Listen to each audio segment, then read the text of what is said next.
Hi, everybody. I'm Michael Clark. It is Thursday. I almost forgot what day it was. Jeez. April 23rd, 2020.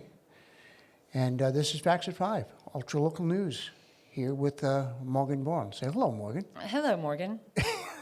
Thanks, Gracie.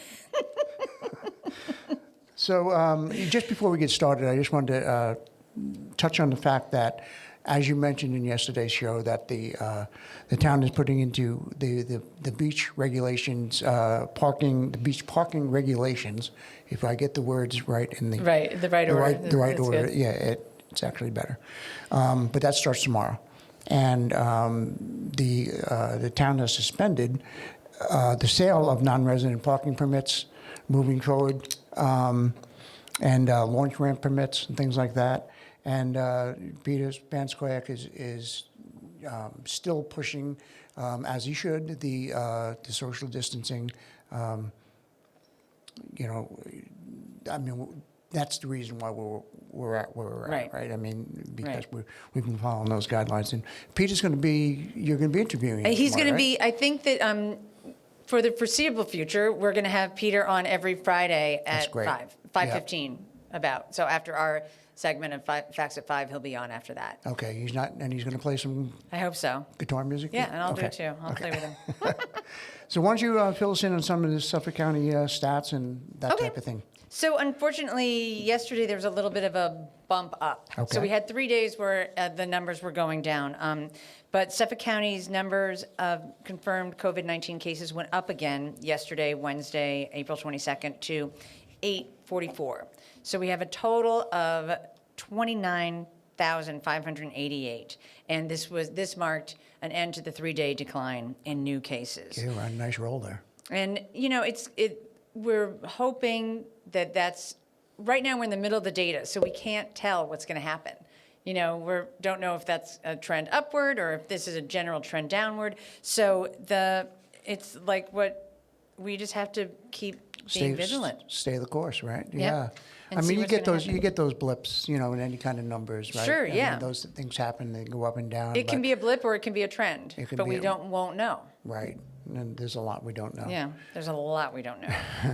And so Suffolk County, according to the East Hampton Star anyway, Suffolk County has asked the federal government to allow it to seek a piece of the multi-billion-dollar bailout fund set up to provide money to the country's most densely populated areas.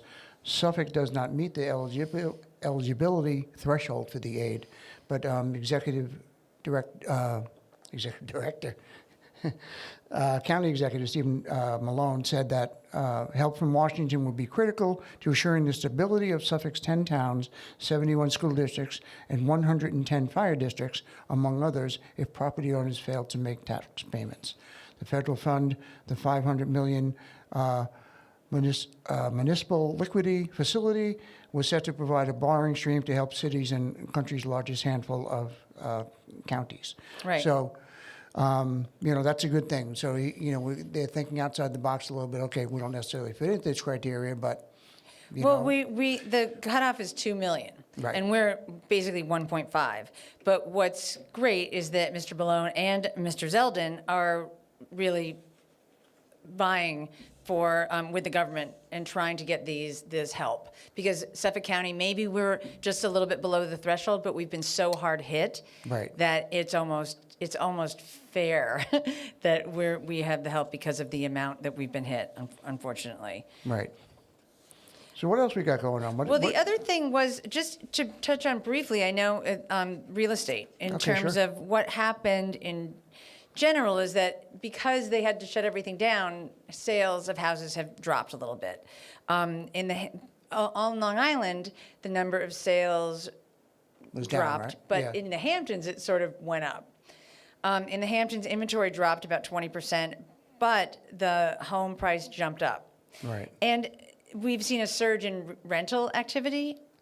But one thing that's interesting is that some people have taken their houses off the market. Some people don't want necessarily their houses to be walked through and looked at by people. Right, sure. Because they don't want to risk getting the virus. So that's an interesting part that we hadn't really thought about. So we'll see what happens in the next quarter. But in general, people still want to rent and live in the Hamptons. Yeah. I don't think we need to worry about that anytime soon. Yeah. The other thing that we were going to talk about, and you touched on this earlier, is that there is so much we don't know. And Yeah. we were talking about an article that we both read in the Washington Post about blood clots. Yeah.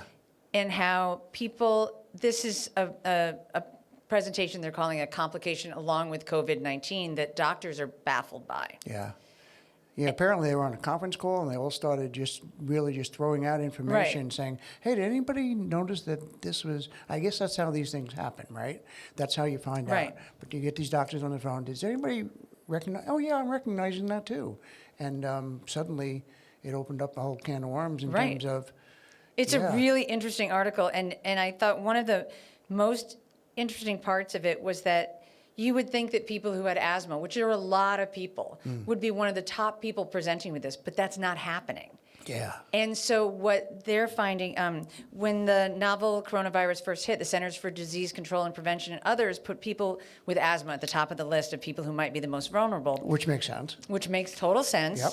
But European researchers writing noted that it was striking how underrepresented asthma patients actually were. Wow. And that really the biggest morbidity problem was actually cardiovascular conditions. Okay. So I think they're finding that this is more about blood than they were thinking. They're opening people up after they've died, and they're seeing their blood is congealed almost. Yeah, it's gel. They're saying it's almost the opposite of Ebola and some of the other things, which were quite the opposite, where people were bleeding out. Right. It's almost like it is. I don't know if it's official or not, but it's clotting and on just causing it to happen on the inside. Well, there's people who are having their legs amputated because Yeah. of this. I mean, it's a big problem. But I think we are facts at 5, and I think the fact that we can take from this is that we don't know. Right. Exactly. No, that's exactly true. Right, and that we need to just, the amount we don't know, we can see the trend going up or down or whatever, but we still don't really know what's going on. Yeah. Coupled with the fact that yesterday, I think it broke yesterday, that the earliest case that they found was actually 3 weeks before what they thought it was. And it was a woman in California on February 6th who was 57, hadn't been out of the country, and they've done the autopsy since and found that she died of COVID-19 on February 6th, which means she was potentially infected 2 weeks before that, which brings us into January, the middle of January potentially. Right. I mean, there is so much we don't know. And then what happens with that? Do they then take that and because they determined that the cause of death was that, then do they then go back even further? They have to. I mean, they they- have to go back to everybody because they have to figure out, because there was another person who died about 2 weeks later. They knew each other. They might have had, but it was community transmitted. So now they have to go back to the middle of January and figure out where that came from there. I mean, it could be, but we don't know. Yeah. So everybody stay home and take Yeah. care of yourselves. Yeah, and it all kind of ties together today because and it goes right back to what Peter Van Scoyoc is Right. saying, and Governor Cuomo is saying, stay the course, man. Right. Just do what just stop watching CNN, stop watching Fox, and just go and do what's the right thing Right. to do. Right. For your family and yourself. So And for the community. Yeah. And speaking of the community, the Sag Harbor Cinema announced Wednesday that it has created the Sag Harbor Cinema Community Relief Fund, which will donate $250,000 over a 6-month period to not-for-profit organizations dedicated to addressing food insecurity and emergency relief. And I mean, we've been talking a lot about people who are bringing attention to food insecurity. right. I thought it was great that they were also, the first round of grants will be starting in the next month and include Bridgehampton Child Care and Recreation Center, Children's Museum of East End, Eleanor Whitmore Early Childhood Center, Hampton's Art Camp, Meals on Wheels, and OLA.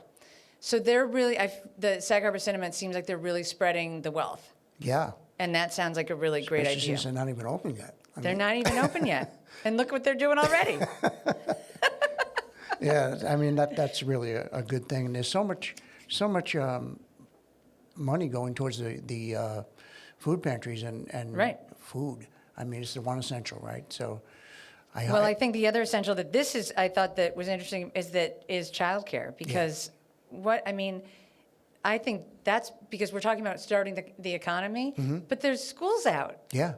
So, What do you do with the kids? what do you do with your kids? So Yeah. say you have a 5-year-old, but you work at a retail store. What are you going to do? Right. So I think that those kind of things are going to be the next things that come along. And that was Cuomo's big point when he was talking about, and they were, the big push to get it back open, and, he gets it, and I think, and, but what do you do with the kids? What do you do with the kids? Yeah. I mean, everybody who's been a parent knows that come summer vacation, you're like, oh my God, Yeah. I have to change my whole life Yeah, yeah, because nobody's watching them. yeah. I mean, school is a babysitter to a certain extent. To a certain right? extent, so you can go and do your job so that you can feed them. Yeah, it all ties in. It's absolutely incredible. So, anything else going on? Anything big? The biggest, I've been really impressed with what the libraries are doing. I've been in all of them. Amagansett Library has a like you can make your own. It's making a soundtrack, asking the kids to help with that. Oh, yes. East Hampton Library has this social distancing challenge. Sag Harbor has this amazing programming all day long. You could really, if you didn't have to go to work, you didn't have to work at home, you could spend your entire day totally engrossed in what is happening at the libraries. I really encourage people to look out. And there's also one website that you can go to find all of this stuff. It's called Livebrary, livebrary.org. And you can find out what's happening in the libraries in all of the Suffolk County. That's great. And the country. It's amazing. And that kind of reminds me that, we here at LTV are looking for videos. People are just so many stay-at-home videos, right? And there's so many Right, things. But send 'em in. We're looking for we're always looking for videos and content for our station, and but in particular, and near and dear to my heart is the music videos, right? And people can send in their original music in MP4 format and just send it to mike@ltbeh.org. And we're putting together an East End Underground, based on some of that stuff. In fact, there's another one being worked on right now. So keep those coming. And just before we leave the air today, I'd like to you thanked them yesterday, but also like to thank again today Sound Aircraft Services for being our new sponsor here on Facts at 5, and would encourage those people to reach out to us here at LTV and continue those donations coming. We're a not-for-profit also, so we would love to see some of that dough coming this way. There's no doubt about it. As two people that end up doing the books every day, right? Right. Yeah. Right. So I guess that's it for today. I think that that's it. There's always a lot going on. Did you find any rocks yesterday on your way home? No, I didn't. I'm on the lookout for rocks, though. All right. And apparently, just to follow up on that East Hampton rocks, apparently this rocks thing is happening all over the country. Is that right? That people are painting rocks and leaving them as thank yous or just little inspirational things. So it isn't one artist who's doing it. It's a bunch of different people, and it's been happening for a while, and it's going to happen in the future. But I posted about it on Facebook, and my friends from Boston were saying it was happening there and Chicago. So it's amazing. Great. I love that. And it's not even like it's trying to sell anything or promote anything, Right. which is even better. Yeah. Right? It just is. It just is. It is. It just is. Well, Morgan, I will see you tomorrow. Yep. Same bat time? Same bad time. Mhm. Okay. And thank you all very much, and we'll see you then.